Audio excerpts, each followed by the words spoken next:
اپنی تنخواہ بیوی کو دینے والے حضور صلی اللہ علیہ وسلم کا فرمان سن لیں۔ رسول اللہ صلی اللہ علیہ وسلم سے جب بیوی کو خرچ دینے کے بارے میں پوچھا گیا تو آپ صلی اللہ علیہ وسلم نے فرمایا، شوہر کے گناہگار ہونے کے لیے بس یہی کافی ہے کہ وہ اپنی کمائی اپنی بیوی کو۔ بسم اللہ الرحمن الرحیم۔ اسلام نے خاندان کی بنیاد ذمہ داری اور رحمت پر رکھی ہے اور شوہر کو اس نظام کا نگہبان بنایا ہے۔ رسول اللہ صلی اللہ علیہ وسلم نے بار بار اس بات کو واضح فرمایا کہ مرد کی کمائی میں سب سے پہلا حق اس کے گھر والوں کا ہے۔ حضور صلی اللہ علیہ وسلم نے فرمایا کہ آدمی جو کچھ اللہ کی راہ میں خرچ کرتا ہے اس میں سب سے افضل خرچ وہ ہے جو وہ اپنی بیوی اور بچوں پر کرتا ہے، کیونکہ یہ خرچ محض دنیاوی ذمہ داری نہیں بلکہ عبادت ہے۔ اسی لیے آپ صلی اللہ علیہ وسلم نے سخت تنبیہ فرمائی کہ کسی شخص کے گناہگار ہونے کے لیے یہی کافی ہے کہ وہ ان لوگوں کو ضائع کر دے جن کی کفالت اس کے ذمے ہے۔ یعنی اگر شوہر کماتا ہے مگر بیوی کو خرچ نہیں دیتا، اس کی ضروریات سے آنکھیں چرا لیتا ہے اور اپنی ذمہ داری کو بوجھ سمجھتا ہے تو یہ رویہ اللہ اور اس کے رسول صلی اللہ علیہ وسلم کے نزدیک ناپسندیدہ ہے۔ حضور صلی اللہ علیہ وسلم نے یہ بھی سکھایا کہ شوہر جو نوالا اپنی بیوی کے منہ میں محبت کے ساتھ رکھتا ہے وہ بھی صدقہ بن جاتا ہے اور اس پر اجر لکھا جاتا ہے۔ اس سے معلوم ہوتا ہے کہ اسلام میں خرچ صرف پیسوں کا نام نہیں بلکہ حسن سلوک، توجہ اور عزت بھی نفقہ ہی کا حصہ ہے۔ رسول اللہ صلی اللہ علیہ وسلم کی اپنی زندگی میں اس تعلیم کی عملی تصویر نظر آتی ہے کہ آپ صلی اللہ علیہ وسلم جو کچھ پاتے سب سے پہلے گھر والوں کی ضرورت پوری فرماتے۔ کبھی ایسا نہیں ہوا کہ اہل خانہ محتاج ہوں اور آپ صلی اللہ علیہ وسلم اپنے لیے جمع کر لیں، بلکہ تنگی میں بھی صبر فرمایا اور آسانی میں بھی گھر والوں کو نظر انداز نہ کیا۔ اسی تعلیم کا نتیجہ یہ ہے کہ اسلام شوہر کو یہ نہیں کہتا کہ وہ بیوی کو مانگنے پر مجبور کرے، بلکہ یہ اس کی ذمہ داری ہے کہ وہ خود اس کے حقوق ادا کرے اور بیوی کو یہ احساس دلائے کہ وہ بوجھ نہیں بلکہ امانت ہے۔ جب شوہر اپنی کمائی میں بیوی کو شریک کرتا ہے، اس کی ضروریات کو اپنی ضروریات پر مقدم رکھتا ہے اور اسے اعتماد دیتا ہے تو گھر میں سکون، محبت اور برکت نازل ہوتی ہے، اور یہی وہ گھریلو نظام ہے جسے رسول اللہ صلی اللہ علیہ وسلم نے اپنے فرمان اور عمل سے امت کے لیے نمونہ بنا دیا۔ رسول اللہ صلی اللہ علیہ وسلم کی تعلیمات میں بیوی کو خرچ دینا محض ایک معاشی معاملہ نہیں بلکہ ایک اخلاقی، دینی اور روحانی ذمہ داری ہے۔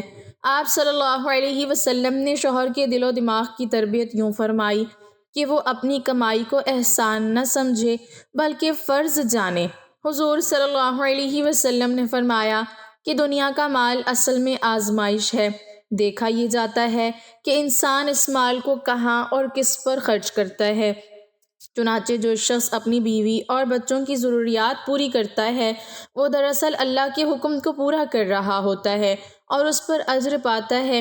اسی لیے نبی کریم صلی اللہ علیہ وسلم نے یہ بات بھی ارشاد فرمائی کہ اگر 1 دینار تم اللہ کی راہ میں خرچ کرو، 1 دینار غلام آزاد کرنے میں، 1 دینار مسکین پر اور 1 دینار اپنے گھر والوں پر خرچ کرو تو ان میں سب سے زیادہ اجر اس دینار کا ہے جو تم اپنے اہل خانہ پر خرچ کرتے ہو۔ اس فرمان سے واضح ہو جاتا ہے کہ گھر کا خرچ اسلام میں سب سے اعلیٰ درجے کی نیکی ہے۔ حضور صلی اللہ علیہ وسلم نے یہ بھی سکھایا کہ شوہر کا یہ کہنا کہ میں نے کمائی کر دی اب بیوی خود دیکھے، یہ اسلامی سوچ نہیں ہے بلکہ مرد نگہبان ہے اور نگہبان سے حساب لیا جائے گا۔ اسی لیے آپ صلی اللہ علیہ وسلم نے فرمایا کہ تم میں سے ہر شخص ذمہ دار ہے اور اس سے اس کی ذمہ داری کے بارے میں پوچھا جائے گا۔ چنانچہ مرد اپنے گھر والوں کا ذمہ دار ہے، اگر وہ سہولت رکھتے ہوئے بھی بیوی کو تنگ رکھے، اس کی ضروریات پوری نہ کرے یا اسے محتاج بنا کر رکھے تو یہ صرف اخلاقی جرم نہیں بلکہ دینی کوتاہی بھی ہے۔ رسول اللہ صلی اللہ علیہ وسلم نے بیوی کے ساتھ نرمی اور کشادہ دلی کی ترغیب دی اور فرمایا کہ تم میں سب سے بہتر وہ ہے جو اپنے گھر والوں کے لیے بہتر ہو اور میں تم سب میں اپنے گھر والوں کے لیے سب سے بہتر ہوں۔ نبی کریم صلی اللہ علیہ وسلم کی ازدواجی زندگی اس تعلیم کا عملی نمونہ تھی آپ صلی اللہ علیہ وسلم نے کبھی بیویوں کے حقوق میں کوتاہی نہیں فرمائی، نہ خرچ کے معاملے میں اور نہ ہی عزت و محبت میں۔ اگر گھر میں تنگی ہوتی تو سب مل کر صبر کرتے، مگر بیویوں کو احساس محرومی نہ ہونے دیتے۔ یہی وجہ ہے کہ اسلام میں بیوی کو دیا گیا خرچ شوہر کے لیے باعث فخر اور ذریعہ نجات ہے۔ جب شوہر اپنی کمائی کو گھر کی خوشی، سکون اور ضرورتوں پر لگاتا ہے تو وہ صرف دنیا سنوارتا نہیں بلکہ اپنی آخرت بھی بناتا ہے، اور یہی وہ پیغام ہے جو رسول اللہ صلی اللہ علیہ وسلم نے اپنے فرمان اور عمل سے امت کو عطا فرمایا۔ رسول اللہ صلی اللہ علیہ وسلم نے بیوی کو خرچ دینے کے معاملے کو ایمان اور کردار سے جوڑ کر بیان فرمایا تاکہ کوئی مرد اسے معمولی بات نہ سمجھے۔ آپ صلی اللہ علیہ وسلم نے واضح کیا کہ شوہر کا اصل امتحان گھر کی چار دیواری کے اندر ہوتا ہے، وہاں جہاں کوئی دیکھنے والا نہیں ہوتا مگر اللہ ہر حال میں دیکھ رہا ہوتا ہے۔ اسی لیے حضور صلی اللہ علیہ وسلم نے فرمایا کہ بہترین مومن وہ ہے جس کا اخلاق سب سے اچھا ہو، اور تم میں سب سے بہتر وہ ہے جو اپنی بیوی کے حق میں بہتر ہو۔ اس فرمان کا مطلب یہی ہے کہ جو مرد بیوی کے حق ادا کرتا ہے، اس کی عزت کرتا ہے اور اس کی ضروریات پوری کرتا ہے، وہ دراصل اپنے ایمان کی تکمیل کر رہا ہوتا ہے۔ نبی کریم صلی اللہ علیہ وسلم نے یہ بھی سمجھایا کہ بیوی کو خرچ دینا احسان نہیں بلکہ حق ہے۔ نکاح کے ذریعے شوہر پر لازم ہو جاتا ہے کہ وہ اپنی استطاعت کے مطابق بیوی کا نفقہ ادا کرے، چاہے بیوی خود کماتی ہو یا نہ کماتی ہو۔ اگر بیوی صاحب حیثیت ہو تب بھی شوہر اس ذمہ داری سے بری نہیں ہوتا، کیونکہ اسلام میں کفالت مرد کے ذمے رکھی گئی ہے۔ اسی لیے فقہائے امت نے نفقہ کو واجب قرار دیا اور حضور صلی اللہ علیہ وسلم کے فرمان کو بنیاد بنایا کہ اہل خانہ کو ضائع کرنا گناہ ہے۔ رسول اللہ صلی اللہ علیہ وسلم نے اس ذمہ داری میں توازن بھی سکھایا۔ آپ صلی اللہ علیہ وسلم نے اسراف اور بخل دونوں سے منع فرمایا اور حکم دیا کہ خرچ میں میانہ روی اختیار کی جائے۔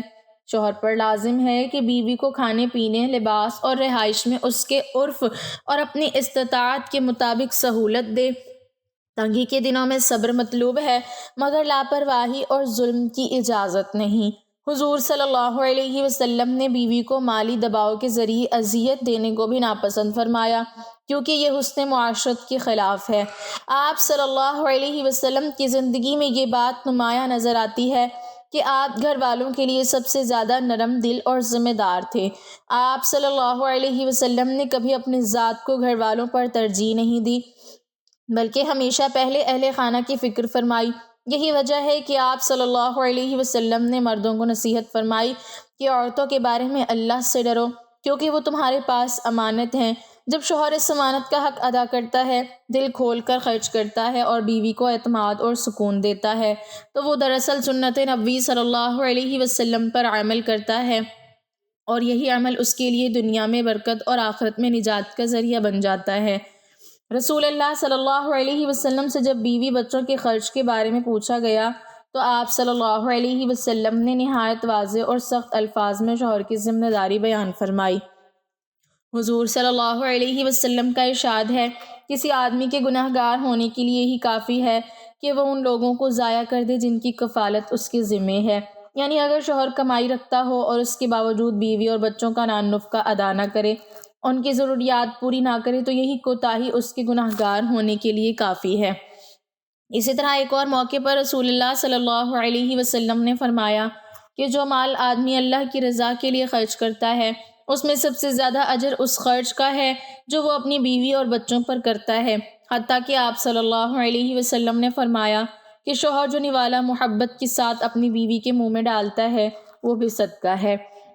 یہاں یہ بات سمجھنا بہت ضروری ہے کہ اسلام شوہر کو یہ حکم نہیں دیتا کہ وہ اپنی ساری کمائی بیوی کے حوالے کر دے، بلکہ حکم یہ ہے کہ وہ اپنی استطاعت کے مطابق بیوی کا پورا حق ادا کرے، اس کے کھانے پینے، لباس، رہائش اور عزت و احترام کا خیال رکھے۔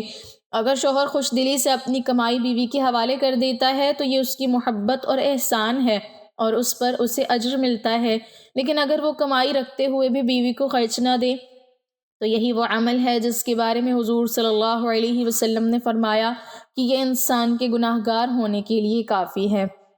رسول اللہ صلی اللہ علیہ وسلم کی اپنی زندگی اس کی سب سے خوبصورت مثال ہے۔ آپ صلی اللہ علیہ وسلم کے پاس جو کچھ آتا سب سے پہلے گھر والوں کی ضروریات پوری فرماتے۔ کبھی تنگی آئی تو خود صبر فرمایا مگر اہل خانہ کو بھی سہارا نہ چھوڑا۔ یہی اسلام کا عدل، رحمت اور خاندانی نظام کی بنیاد ہے۔ موجودہ دور میں زوجین انتشار و اضطراب، کل کو بے چینی کا شکار ہیں۔ ان کا یہی سبب ہے کہ انہوں نے ان اسلامی تعلیمات کو چھوڑ دیا ہے یا انہیں اپنی مرضی کے مطابق کر لیا ہے، جبکہ واقعہ یہ ہے کہ درج بالا قدریں بیش بہا اخلاقی قدریں ہیں۔ اگر زوجین اسے اختیار کر لیں تو ان کی ازدواجی زندگی بہت خوشگوار ہو جائے گی اور گھروں میں لڑائی جھگڑوں کی جگہ امن و سکون اور خوشحالی کی فضا چھائی رہے گی۔ اس طرح دنیا کے دکھوں اور صدموں سے ہمیں چھٹکارا ملے گا اور ہماری زندگی کامیابی کی راہ پر گامزن ہو جائے گی۔ شوہر کے لیے مستحب ہے اور یہ اس کی اخلاقی ذمہ داری بھی ہے کہ واجب نان نفقہ کے علاوہ بھی حسب حیثیت کچھ رقم جیب خرچ کے لیے بیوی کو دیتا رہے۔ تاہم واجب نفقہ کے علاوہ جیب خرچ دینا شوہر پر لازم نہیں ہے۔ اگر گنجائش ہو تو تبرًا دل جوئی کے لیے دے دینا چاہیے، اور اگر استطاعت نہ ہو تو نہ دینے میں بھی حرج نہیں ہے، جبکہ بیوی خود بسر روزگار ہو۔ حضرت حکیم الامت مولانا اشرف علی تھانوی قدس سرا فرماتے ہیں، بیوی کا یہ بھی حق ہے کہ اس کو کچھ رقم ایسی بھی دے جس کو وہ اپنی مرضی کے مطابق خرچ کرے۔ اس کی تعداد اپنی بیوی اور اپنی حیثیت کے موافق ہو سکتی ہے۔ جیب خرچ دینے کی واقعی ضرورت ہے۔ مذکورہ عنوان کے تحت حضرت تھانوی صاحب رحمۃ اللہ علیہ لکھتے ہیں، چونکہ دینی دنیاوی مصارف یعنی اخراجات کی حاجت اکثر واقع ہوتی رہتی ہے اور عورتوں کے پاس اکثر جداگانہ مال نہیں ہوتا، اس لیے مردوں کو مناسب ہے کہ نفقہ واجبہ یعنی مہر کے علاوہ حسب حیثیت کچھ خرچ ایسے مواقع کے لیے علیحدہ بھی دیا کریں۔ شریعت نے شوہروں پر جو چیز لازم کی ہے وہ گھر اور بیوی بچوں کا خرچ ہے۔ مثلاً بیوی بچوں کو گھر کی سہولت میسر کرنا، بھلے کرائے پر ہی ہو، نان نفقہ یا راشن کی جیسے ہم گروسری کرتے ہیں اس کا خرچ اٹھانا، تو گھر کھانے پینے کا سامان اور کپڑا لتا تو ان کا ذکر تو قرآن مجید میں بھی آ گیا کہ یہ مرد کی ذمہ داری ہے۔ مزید یہ کہ اگر خاوند صاحب حیثیت ہے تو بیوی کو اپنی استطاعت کے مطابق سواری مثلاً بائک ہی کیوں نہ ہو وہ بھی مہیا کرے، اور خادمہ بھی کہ جسے میڈ کہتے ہیں۔ سنت اور صحابہ کی سیرت سے یہ معلوم ہوتا ہے کہ یہ دونوں چیزیں بیویوں کو مہیا کی جاتی تھیں۔ اگر گاڑی کی استطاعت ہے تو خامد کو گاڑی کی سواری مہیا کرنی چاہیے اور میڈ بھی اپنے استطاعت کے مطابق رکھ کر دے، جیسے کہ اس زمانے میں غلام اور لونڈیاں ہوتی تھیں جو بیویوں کے کام کاج میں ان کا ہاتھ بٹاتی تھیں۔ تو میاں بیوی کے حقوق دو طرح سے ثابت ہوتے ہیں، ایک شریعت سے اور دوسرا عرف سے۔ تو شرعی نصوص میں تو بیوی پر خرچ کرنے کے حوالے سے ان حقوق کا تذکرہ ہے، البتہ عرف کے لحاظ سے کچھ اور حقوق بھی بیان کیے جا سکتے ہیں، جیسا کہ شوہر یوٹیلیٹی بلز مثلاً بجلی، گیس، پانی وغیرہ کی ادائیگی کرے۔ اس کے علاوہ بیوی کو ماہانہ پاکٹ منی دے اپنی استطاعت کے مطابق کہ جس سے وہ اپنے میک اپ کا سامان خرید سکے یا اسے صدقہ کر کے نیکی کما سکے، یا کوئی ایسی چیز خود خرید سکے جو عام طور پر شوہر سے اسے روٹین کے خرچ میں نہیں ملتی ہے۔ اب یہ پاکٹ منی کتنی ہونی چاہیے؟ تو یہ چونکہ شرعی حق نہیں ہے بلکہ عرفی حق ہے، لہٰذا اس کا تعین بھی عرف سے ہی کرنا چاہیے۔ مجھ سے پوچھا جائے تو شوہر کی تنخواہ یا کمائی اگر اچھی ہے یعنی لاکھوں میں ہے تو بیوی کو عشر یعنی 10واں حصہ پاکٹ منی دے۔ مثلاً جس کی تنخواہ 2 لاکھ ہے تو وہ 20,000 تو پاکٹ منی نکالے، اور اگر اس کی تنخواہ اچھی نہیں ہے تو نصف عشر کر لیں یعنی 20واں حصہ پاکٹ منی دے۔ مثلاً جس کی تنخواہ 20,000 ہے تو وہ 1,000 پاکٹ منی تو نکالے۔ شوہروں کو اس پر چین بچین نہیں ہونا چاہیے کہ ایک اور خرچ ہمارے ذمہ ڈال دیا۔ اس کی وجہ یہ ہے کہ بیویوں کے کچھ عرفی حقوق ہیں تو شوہروں کے بھی کچھ عرفی حقوق ہیں، مثلاً یہ کہ اس کی بیوی اس کے والدین یعنی اپنے ساس سسر کا کرے وغیرہ۔ شوہر بیویوں کے عرفی حقوق پورے کریں تو امید ہے کہ بیویاں بھی ان کے عرفی حقوق پورے کریں گی۔ واضح رہے کہ شوہر پر شرعاً بیوی کا نان نفقہ واجب ہے، اور نان نفقہ سے مراد بقدر کفایت کھانے پینے، کپڑے اور مکان کا انتظام کرنا ہے۔ نان نفقہ کے علاوہ الگ سے جیب خرچ شوہر پر لازم نہیں ہے، البتہ مستحب ہے کہ نان نفقہ کے علاوہ بھی الگ سے بیوی کو جیب خرچ دیا جائے جس کو وہ اپنی مرضی سے جائز کام کے لیے خرچ کر سکے۔ صورت مسئولہ میں اگر شوہر اپنی بیوی کے نان نفقہ یعنی بقدر کفایت کھانے پینے، کپڑے اور مکان کا انتظام کرتا ہو تو شوہر پر شرعاً بیوی کو الگ سے جیب خرچ دینا لازم تو نہیں ہے، البتہ رہائش، کپڑے اور کھانے کے علاوہ بھی بیوی کی ضروریات ہوتی ہیں، اس لیے اچھا یہی ہے کہ اسی کو الگ سے ماہوار کچھ جیب خرچ بھی دیا جائے جس کو بیوی اپنی مرضی سے اپنی ضروریات میں استعمال کر سکتی ہو۔ بیوی اس کو اپنے نان نفقہ کا حصہ سمجھ کر مطالبہ کرنے کی مجاز نہیں ہے۔ شوہر اگر نہیں دیتا تو اس کو شرعاً اسے ملامت نہیں کیا جا سکتا۔ واضح رہے کہ ہر شخص اپنی جائیداد و املاک کا تنہا مالک ہوتا ہے اور وہ شریعت کی حدود میں رہتے ہوئے اس میں ہر طرح کا تصرف کرنے کا مجاز ہوتا ہے۔ صورت مسئلہ میں اگر سائل اپنی بیوی بچوں کا نان نفقہ ادا کرتا ہے تو شرعاً اس کو اختیار ہے کہ اپنے مال کو جائز طریقے سے جہاں چاہے خرچ کرے، لہٰذا اگر وہ اپنی بہنوں پر خرچ کرتا ہے تو اس کے لیے شرعاً اس طرح کرنا جائز ہے، اس میں کوئی حرج نہیں ہے، اگرچہ بہنیں شادی شدہ ہوں، لیکن اگر وہ بیوی بچوں کے نان نفقہ کا بقدر کفایت کھانا پینا کپڑے مکان کا انتظام نہیں کرتا تو اس پر لازم ہے کہ پہلے بیوی بچوں کا نان نفقہ ادا کیا کرے، پھر اگر اس کے پاس مال بچتا ہے تو اس کو بہنوں پر بھی خرچ کر سکتا ہے۔ بیوی کا نان نفقہ شوہر کے ذمہ لازم ہے، اور بچوں کے پاس اگر اپنا ذاتی مال ہو تو ان کا نان نفقہ ان کے مال سے ادا کیا جائے گا۔ اگر ان کے پاس اپنا ذاتی مال نہ ہو تو لڑکوں کا نان نفقہ اس وقت تک والد کے ذمے ہے جب تک لڑکے کمائی کے قابل نہ ہو جائیں۔ جب کمائی کے قابل ہو جائیں اور کمائی شروع کر دیں گے تو ان کا نان نفقہ وہ خود برداشت کریں گے، اور لڑکیوں کا نان نفقہ ان کی شادیوں تک والد کے ذمے لازم ہے۔ بہن بھائیوں کو نان نفقہ تب بھائی پر لازم ہوتا ہے جب ان کا اپنا کوئی ذاتی مال نہ ہو، بھائی کمائی کے قابل نہ ہو، ان کے اصول و فراغ یعنی اولاد اور آباؤ میں سے کوئی صاحب حیثیت موجود نہ ہو، ورنہ تو نان نفقہ ان پر ہوگا، بھائی پر لازم نہیں ہوگا۔ اسی طرح بہنیں شادی شدہ نہ ہوں، اگر شادی شدہ ہیں تو ان کا نان نفقہ شوہروں کے ذمے ہے، اور ان پر خرچ کرنے والے بھائی کے پاس اپنے اور اپنی بیوی بچوں کے نان نفقے سے زائد مال بھی موجود ہو۔ اگر زائد مال نہ ہو تب بھی بھائی پر بہنوں اور بھائیوں کا نان نفقہ لازم نہیں ہوگا۔ حضرت حکیم الامت مولانا اشرف علی تھانوی قدس سرا فرماتے ہیں، بیوی کا یہ بھی حق ہے کہ اس کو کچھ رقم ایسی بھی دے جس کو وہ اپنی مرضی کے مطابق خرچ کر سکے، اس کی تعداد اپنی بیوی اپنی حیثیت کی موافق ہو سکتی ہے۔ اللہ تعالیٰ ہمیں بہتر عمل کرنے کی توفیق عطا فرمائے اور ہمیں نیکوکاروں میں شامل کرے، آمین۔ ناظرین، کمنٹ باکس میں اللہ تعالیٰ کے 99 ناموں میں سے ایک نام ضرور ٹائپ کریں۔